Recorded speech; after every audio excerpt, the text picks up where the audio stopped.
CT scan का कोविड-19 के diagnosis में क्या रोल है और ये कब कराना चाहिए? सबसे पहले हमें ये समझना जरूरी है कि सीटी स्कैन होता क्या है। आम भाषा में हम यह कह सकते हैं कि सीटी स्कैन एक्सरे का एडवांस फॉर्म है जिसमें बॉडी के किसी भी पार्ट की बारीकी से जांच होती है। इसमें हम कोरोना की वजह से लंग्स पर होने वाले इफेक्ट का पता लगा सकते हैं। आजकल यह देखा जा रहा है कि लोग नॉर्मल कफ, कोल्ड, फीवर जैसे सिम्टम्स और कोविड-19 के सिम्टम्स में डिफरेंशिएट नहीं कर पा रहे हैं और खुद को सेल्फ ट्रीट करने की कोशिश करते हैं।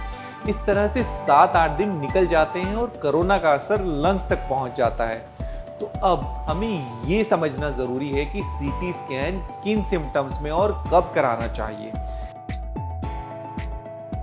जैसे कि सांस लेने में तकलीफ, सीने में दर्द या खिंचाव जैसी समस्या हो रही हो, और अगर आपके शरीर में ऑक्सीजन का लेवल 95% से कम है, आपको 3-4 दिन से हाई ग्रेड फीवर है, मतलब 102 डिग्री से 104 डिग्री तक बुखार है, या आपको 3-4 दिन से लगातार तेज खांसी और सांस लेने में तकलीफ हो रही हो, आपको कोरोना की कोई भी लक्षण के साथ साथ बहुत ज़्यादा थकान महसूस हो रही हो, इतना कि आपको चलना फिरना भी मुश्किल हो रहा हो, ये सभी सिम्टम्स अगर हम देखते हैं तो हमें तुरंत सीटी स्कैन कराने की ज़रूरत है ताकि हम समय रहते कोविड-19 निमोनिया का पता लगा सकें। आमतौर से CT scan mild and asymptomatic cases में कराने की ज़रूरत नहीं होती। एक्सरे में कोविड निमोनिया मिस होने का चांस रहता है, बट सीटी स्कैन का सबसे बड़ा फायदा यह है कि इसमें क्विक एंड रिलायबल रिजल्ट मिलते हैं।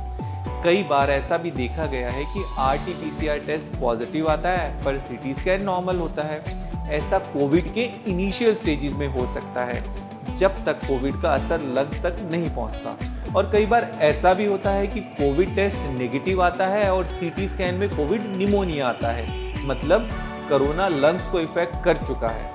ऐसा उन केसेस में होता है जब 8-9 दिन बीत चुके होते हैं, इसलिए सीटी स्कैन कराने का सही समय है सिम्टम आने के 5 से 6 दिन बाद। इसके बाद कुछ केसेस ऐसे भी होते हैं जिसमें दोबारा सीटी स्कैन कराने की ज़रूरत पड़ती है। वो ऐसे केसेस होते हैं जिसमें सिम्टम्स ट्रीटमेंट के दौरान भी बढ़ जाते हैं। दोबारा कराने की ज़रूरत इसलिए होती है कि ये देखना होता है कि निमोनिया बढ़ा है कि नहीं।